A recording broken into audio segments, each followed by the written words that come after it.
கொஸ்லாந்த மீரியபத்த மண் சரிவு காரணமாக வீடுகளை முற்றாக இழந்த மக்களுக்கு வீடுகளை அமைத்துக் கொடுப்பதற்கான நடவடிக்கைகள் தற்போது முன்னெடுக்கப்பட்டு வருகிறது.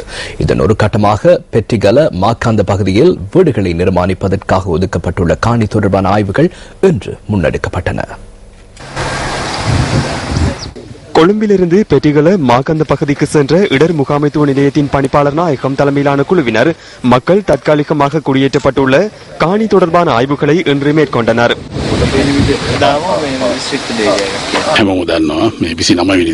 அனைவருக்கும் தெரியும், 29ஆம் தேதி கடந்த மாதம் மண் சரிவினால் பாதிக்கப்பட்ட மக்களுக்கு தகுந்த இடமொன்றில் பாதுகாப்பான இடமொன்றுக்கு அழைத்துச் சென்று தங்குமிட வசதிகளை வழங்குவதற்கு இடர் முகாமைத்துவ அமைச்சர் மஹிந்த அமரவீரவின் தலைமையில் நாம் அனைவரும் ஒன்றிணைந்து கலந்துரையாடினோம். அவர்களுடன் இந்த பகுதிக்கு வருகை தந்து தகுந்த இடத்தில் சுமார் 75 குடும்பங்களுக்கு வீடுகளை அமைத்துக் கொடுப்பதற்கு இதன்போது நாம் தீர்மானித்தோம். தகுந்த இடமொன்றை, பாதுகாப்பான இடமொன்றை தெரிவு செய்து அந்த குடும்பங்களுக்கு தேவையான அந்த பிரதேசத்தில் வாழ்வதற்கு தேவையான அனைத்தையும் பெற்றுக் கொடுத்து அது தொடர்பான நடவடிக்கைகளை எடுப்பதற்காக நாங்கள் இன்று இங்கே கூடினோம்.